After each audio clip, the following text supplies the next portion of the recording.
Hello, everybody. Good morning. It's Lisa Copeland, and this is my Big Sellers Live sales meeting that for at least a week I'm going to do in front of all of my followers. And then at that point, it transitions into the Big Sellers Mastermind group.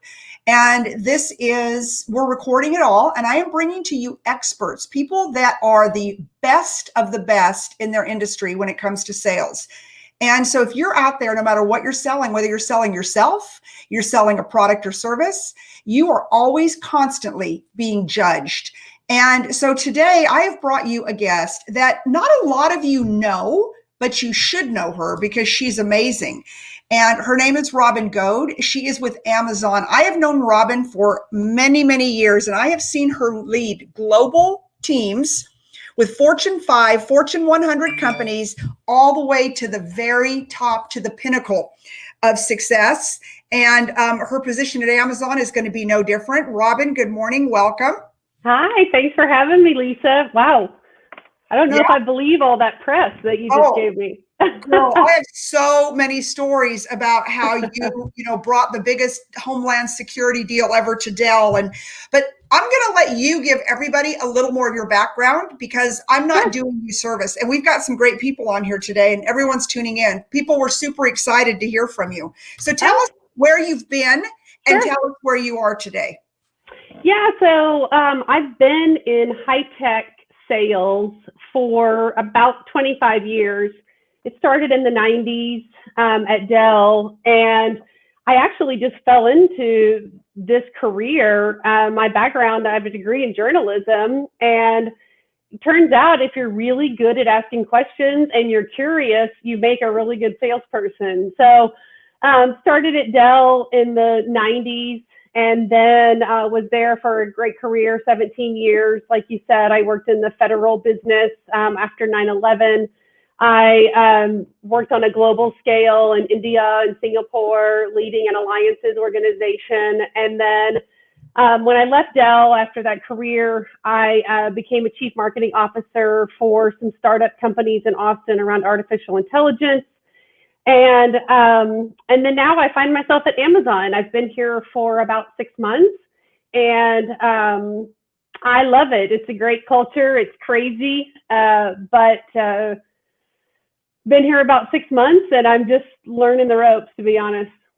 Well, you said something, and then I want to go back to one of your really big wins at Dell Computer, but you said something that is so important out there if you are in sales. And you said you had a degree in journalism, but your curiosity is what made you a great sales executive. Can you expand on that a little bit? Yeah, Lisa, I did a little prep thinking about this talk today. And you told me that you wanted me to talk about emotional intelligence when it comes to selling.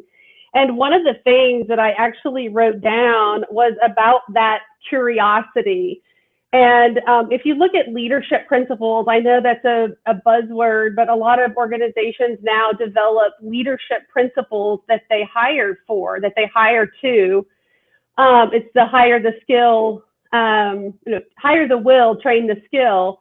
And so curiosity is one of the qualities that I think makes a great salesperson. And it goes to, you've heard the adage that great salespeople are great listeners. And I would say asking questions and not being afraid to come across as not knowing all the answers and being authentic in those questions, it's really served me well in my career. I never am fearful to ask, tell me more. Why is that? Why do you feel that way? And at the end of the day, I'm really just trying to dig deep so that I can understand where my client is, what they're trying to solve. And so asking questions is definitely something that I think sales folks, we're great talkers, but we really need to be great listeners. And I think that's where emotional intelligence comes in. I've trained sales organizations from Fortune 1, Fortune 5, as have you. I've not hired for them, but I've been brought in as a consultant where you have hired for these organizations. So, I always get brought in when, the VP of sales calls, we're stuck. We're stuck. Yeah. Come, motivate us. Okay. You're the one hiring that sales team at that level. So what are you looking for besides curiosity? Somebody comes to you and they've had an illustrious sales career and you sit down in an interview. What are some of your triggers to either love that person or not love that person? Yeah. I used to have all these formulas, to be honest. And they were things like, I'll tell you, so back on the leadership principles, having just got hired at Amazon, I just went through the interview process here, and they hire on leadership principles. Prior to joining Amazon, I was at Gartner, also leadership principles. They have a list of leadership principles that they're hiring for. And what I would tell anybody that's in a hiring manager position is look at those leadership principles that make someone successful at your organization.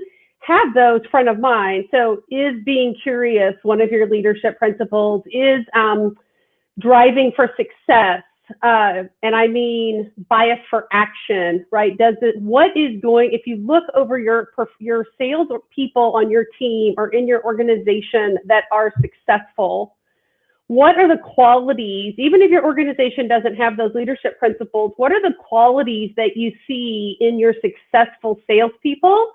And write them down yourself, right? What is it that makes someone really great? I will tell you, in my last job before I was here, I was a hiring manager. And again, I had all these leadership principles. I had these questions that I would ask to try to get people to tell me what motivated them, trying to get them off of the interview track and actually figure out who they really are.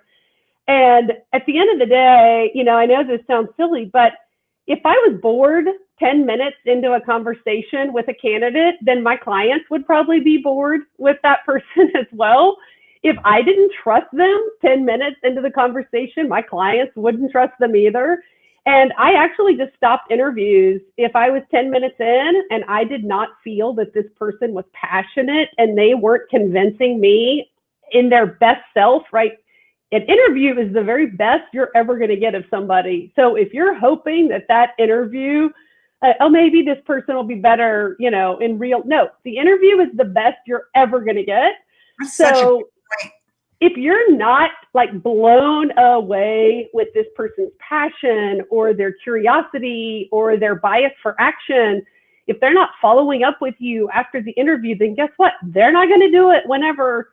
I just interviewed someone the other day, and I purposefully asked her to send me over a write-up. I said, that was a really good statement that you made just a minute ago, but I didn't get all that down. Would you mind to send me an email and send me that? Because that was really good, and I want to make sure that I put that in your interview file. She never sent me the email. So if someone isn't going to send you an email in an interview, they are certainly not going to follow up with you once they get the job. So, okay, so bottom line is, you're not going to hire that person, are you? Nope. I said no. And what's unfortunate is I had a really good impression, and I was going to put that person forward. And then because they didn't follow up with me and send what I asked, I changed my answer to no, do not proceed. So that's so interesting. If you're just now tuning in, I've got Robin Goad on the show today. And Robin is a sales executive with Amazon, has had a fabulous career in the Fortune 1, Fortune 5 sector, hired at the highest levels, put together some of the biggest deals in some companies' histories. And so I want to go back to the deal that I know very well. I don't know it personally, but I kind of lived it with you. And that was you putting together the Homeland security deal for Dell Computer. And, that took some emotional intelligence. And so I want to talk about how you procured the deal and then how you advanced it forward, because that really, in my opinion, all the years I've known you, at least I think that's got to be one of the biggest feathers in your cap. Yeah, it was until I did the joint go-to-market venture between Dell and the Tata Group in India. When I look back at that, those are the two things that I'm most proud of in my career, as just my own self, creating and solving something. But I'll tell you, in my older age, actually what I'm most proud of are the people that I've been able to hire and train and watch those folks flourish. I used to think for the first 25 years that leadership was about me. And what I've learned in the last, 5 to 10 years is leadership is nothing to do with me, and it's everything to do with my people. So I've grown into really appreciating being a leader of people and helping them reach their potential, much more so than my personal. But those deals, you can see the smile on my face. I mean, they were fun, right? So the Homeland Security one was, this was right after 9/11, and I was on a plane traveling back and forth between Austin and Washington, D.C., and one of the deals that we were tracking for a large program was called the U.S. Visit Program. It was being hosted out of the Department of Homeland Security. It was securing our borders and understanding who was coming in, who was leaving, how long they were here, where they were going when they were here, that sort of thing. And it wasn't a real well-known program, and I was sitting on a flight late at night traveling back from D.C. to Austin, and there was a line for the restroom in the back of the plane, and I saw the U.S. Visit logo on a guy's shirt, and I thought, well, that's interesting. You don't really ever see that. So being curious, I wanted to know, well, who is he? Why does he have on that shirt? You never see that on so I get up and stand in line behind him in the line to the bathroom, and I tapped him on the shoulder and said, hey, I saw your U.S. Visit logo. Tell me more about that. I'm familiar with the program, but you just don't see it. Anyway, he went on to share with me who he was. His name was Jim Williams. He was the Undersecretary for Homeland Security, and he was leading the U.S. Visit. And as soon as he said his name, of course I knew who it was, because his name was written on my whiteboard as the key stakeholder that we needed to meet. So anyway, ended up standing in line talking to him for the rest of the flight in the back galley of the aircraft. We ended up building a great relationship, and Accenture was our partner on that, and we ended up securing that deal with Homeland Security and Customs and Border Patrol. It was about $1 billion worth of revenue for Dell over the course of the contract. So anyway, that was definitely one of the highlights. When your boss calls you and says, have you done the calculation on the commission check that you're going to get for that? It's going to be, I hadn't actually, because, Lisa, that isn't my motivator. And it's ironic that I'm a sales leader and money wasn't my motivator. Right. Now, it was always great. Don't get me wrong. I loved getting the paycheck, but it wasn't my motivator. Right. And I think that goes to also some emotional intelligence, in that I have always prided myself and been an authentic business partner with my clients. And this is one of the things that I love when I'm interviewing people for sales, is trying to find out, are they authentic? And people can smell it a mile away, right? There's a reason that there's a bad analogy for salespeople. It's because we're not authentic. And so the thing about authenticity is, if you, and this is why I've never minded being in sales, is because no matter what company I'm working for, we are trying to help people solve their problem, whatever that problem might be, whether it's they need a new car, like in your industry, right? Somebody needs a new car, someone needs a home, someone needs a mortgage, right? New house, new car, new mortgage, whatever the case is. And if you have positioned yourself in a place of value, then when that need arises, you're going to be the person that they look for. And so what I would tell salespeople is, be authentic and try to solve your clients' problems. And here's the thing, if you're not curious and you haven't taken the time to invest and get to know what their problems are, then you can't align your product or service to it. So Robin, why don't we talk about discovery? Because I think that's where some keys to emotional intelligence is, number one is, to me, is discovery. And then, a big lack of emotional intelligence is desperation, right? Like, people can Yeah. feel it, they can smell it, they can sniff it, they just want to go take a bath. But let's, talking about discovery, I think that that's where so many people miss the boat. They go into it and they just show up and they say, okay, let's just do this deal. And here's my presentation. And they haven't taken the time to do the discovery, to understand what problem it is that they're solving. Because I love that you said that. We're not there to make a check. We're not there to sell them something. We're there to solve a problem. And either you come into mutual agreement or you don't. Because sometimes you won't. Because No we harm. don't always have No the harm. No harm, no foul. Right? Exactly. But to me, where emotional intelligence really screws a deal is when you realize it's that aha moment when you're like, ooh, we're not in alignment, or maybe our solution's not the best for your problem. Now, all of a sudden, here comes desperation, right? Now we go into salesperson mode. No, I mean, we're no longer a consultant for that stakeholder. We are a salesperson. And to me, that's where people screw the pooch. Yeah, agreed. And emotionally intelligent, but I'm just saying that's, to me, the exodus. That is when the deal is lost. Yeah, I think it's a couple of things. And during discovery, like you talked about, so I have a couple of beliefs, and that is, I'm embarrassed to admit this, but 15 years ago, I would ask a CIO, what's keeping you awake at night? And that's great, right? That's fine. That's an okay question. But actually, I should come to that conversation knowing what's keeping him or her awake at night. And so the discovery piece is the curiosity, but it's also knowing your industry, knowing your client, doing your research ahead of time. One of the things I loved about working at Gartner, I was, their regional manager for Texas and Oklahoma. And one of the things that I loved about working there is they said for every hour that you spend with a customer, you need to spend that exact amount of time, if not more, in preparation for that discovery meeting.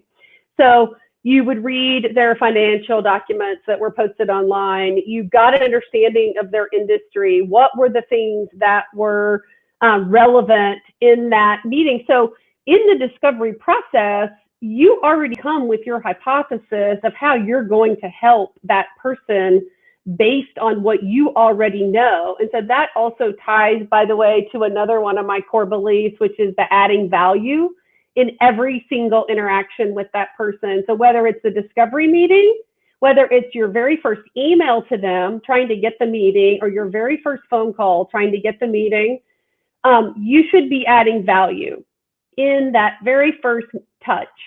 And so then when you go into that discovery meeting, they actually want to talk to you because you've already built credibility in your very first reach out to them that shows them, I want to talk to this person because they know what I'm going through. But in that discovery, it's asking them the questions, asking 5 levels of questions. Why, why is that? Why is that bothering you? Is there, what have you tried? Who on your team is dealing with this? I mean, constant getting to the bottom of what's really going on in the organization. What has your boss asked you to do? When do you have to have it done? And who on your team is helping you deliver that? And what's going to happen if you don't? And then that gets to the emotional intelligence part, because that ties right into what is that emotion that you are going to trigger that's going to get that person, fear is a pretty big motivator. In fact, I think that psychology would tell you fear is the number one motivator when it comes to getting people to do something. So what is your advice? You're sitting in front of a stakeholder and you can read it all over them. Their numbers are dropping. They're behind, they're behind from last quarter. You're sitting there. You truly believe that you have got the solution, that you have got the product or the service that can take, their numbers, their team to the next level. You can pull them out of being stuck, blah, blah, blah. What does Robin play on? Do you play on their fear? Or do you play on pulling them out of fear and putting them into imagining what success looks like? Because I've seen both. I've sat at big tables, negotiations, and somebody makes the decision, okay, we're gonna play this thing and really drive them into the ground and then bring them back up, which that isn't for me personally. Or it's, hey, we hear you, we got this. So what do you see? Because I do think that there's two different levels. I mean, there's two different ways to play the game. Yeah, I think there's a lot of different ways actually to play the game. It depends on what that person's profile is. So, fear is definitely a great motivator, but you never get somebody to believe something that you've told them. It has to be something that they believe. And so what I like to do is understanding, like that scenario that you were saying about they can't close the quarter, they're behind, blah, blah, blah.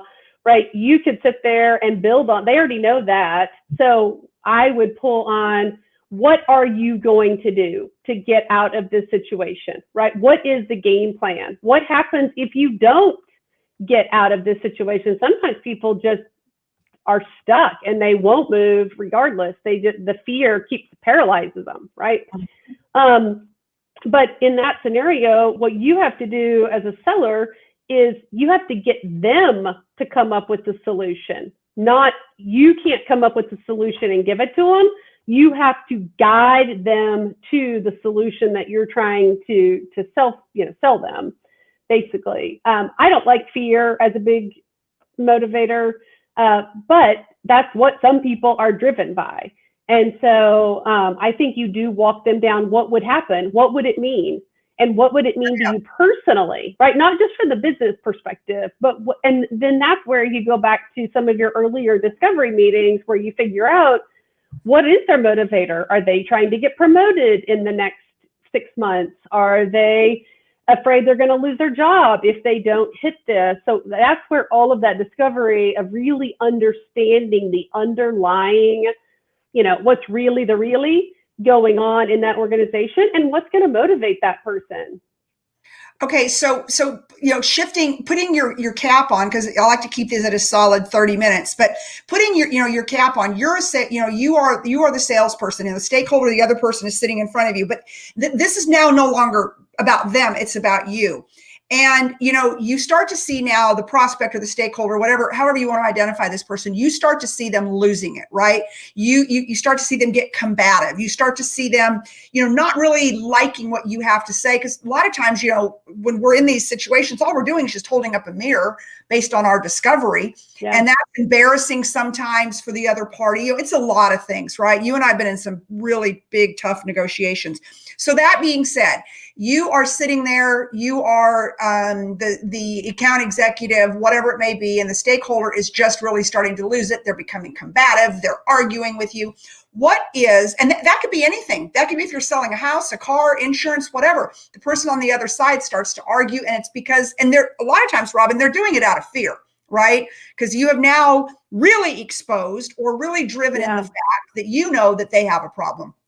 What is the best course of action if you're sitting on the other side of the table trying to bring that person back around so you can make the deal? I mean, my gut reaction right there, Lisa, is saying, what conversation are we having, or what part of this narrative is causing you to have this response? Right? Mm-hmm. Like, I think that's where if it's getting confrontational and it's getting head on, I think you just hit it right there with, okay, time out. What is that you are having a pretty strong emotional reaction right now to this conversation? What is it about this that is causing you this, display, this reaction to this? Like, help me understand. And what are you going to, if you don't do business with me, right? Let's take me off the table. What are you going to do to solve this problem, right? And diffuse it from what's really going on? What is causing this emotion so severe? And then secondly, if you do nothing with me, right, I'll remove myself from the situation. What are you going to do? Does the problem go away? What is your game plan, right? And just kind of, those would be the two first things that come to mind if I were in an environment like that. And I agree with you. And, one of my other tactics has been, to pause, and to literally tell them, I think we should pause this meeting for now. I think we should reschedule. Obviously you've got some concerns and I have some more research, or I'd like to, look into some other solutions for you. I had a lady a couple of weeks ago, and it was a divorce situation. And she, when I get there to go list the house, I was referred by an attorney, and I get there and I figure out about 3 minutes, she doesn't want to sell this house. She has to sell this house. She's being forced to. And it's just not good. And so I just said, you know what? Let's just pause. Let's just pause for now. I understand how you feel. I can tell. I mean, It's obvious to me you don't want to sell this house. So what I'd like to do is I'd like to figure out a way to help you keep the house. Maybe there's some other ways you can go. Yeah. Maybe you can finance. Maybe we can do this and pay him the equity. And she's like, my attorney didn't even tell me that. And I said, your attorney's got one job, and that's to get you divorced. My job is to help you provide a solution that you can sleep at night, and so that's your emotional right there, right? That is your emotional intelligence kicking in, right? Yeah, it's just like, okay, I get it. We don't want to sell the house. Let's go to plan B. Right. I don't have to sell your house. And so I think that's the other problem with sales professionals, is that they can get really one-tracked on one solution, the one thing, right? And so to be able to think more broadly. Like, take me out of it, right? Just like that whole, like, take me out of it. I'm not going to sell you a house, or I'm not going to put your house on the market, right? So what is another solution for you? To get this dude his money, because that's all he wants at the end of the day. Right. He wants to be off the phone and he wants to get paid. So I don't have to sell the house to do that. Okay. And so anyways, Robin, I could talk to you forever. That's great. So very much for coming on. I hope that you come back. I want to throw a disclaimer out there. When Robin talks about hiring people, she hired my daughter and gave my daughter a chance. And my daughter has absolutely crushed it at Gartner because of your belief in her, in hiring her and putting her in a position that nobody else would, gave her a shot to do. And so I'm forever grateful. So what I can tell everybody out there who's watching this, when Robin talks about leadership principles, and I know my daughter's on here, she 100,000,000% walks her talk every day when it comes to her people. And I know that my daughter still misses you every day. Oh, I miss her. I miss her too. Yes. All right, Lisa, real quick, I want to wrap up and tell you. So I looked up the emotional intelligence to actually see what the definition of it was. And I wrote it down because it was so good. And I wanted all of your folks to really absorb this from a sales perspective. So it's the capability of an individual to recognize emotions, your own and those of others, discern between different feelings, and then label them appropriately. How do you use those emotions to drive behavior and thinking to achieve your goals and the goals of the other? And I just love that. I mean, that is exactly, like, that is my battle cry right there, whether it's me as an individual solving business problems with my clients or leading a team of salespeople. I mean, that's what I want to hire right there. Right. Somebody who understands that premise, right? Yeah. Exactly. This is a live sales meeting for all of our real estate organization, but this is emotional intelligence is for your personal life, it's for your business life, it's for your life. Like, the people who just come unraveled every time you talk to them, they're just unraveled, and you're like, okay, whoa, they're exhausting. It's exhausting. Yeah. Exactly, right? So hold it together, and especially nowadays with what's going on in the world, it's just better to sometimes refrain, step back, and start your own text group or something. Exactly. Well, thanks for having me, and it was great having Alex. I knew she would be amazing because I think she had been in sales her whole life, having you as a mom, and she just crushed it, and it was fun to see where she came in. And then it was a lot of fun to be able to give her some coaching, a year in, and then watch her go up a level. So she is better. Great to have her. I can tell you that. She is better for having you. All right, my friend, thank you again. Thanks. Hey, guys and gals, if you're not a member of Big Sellers Mastermind on Facebook, join it, because these meetings will end up with, starting next week, will only be shown in there.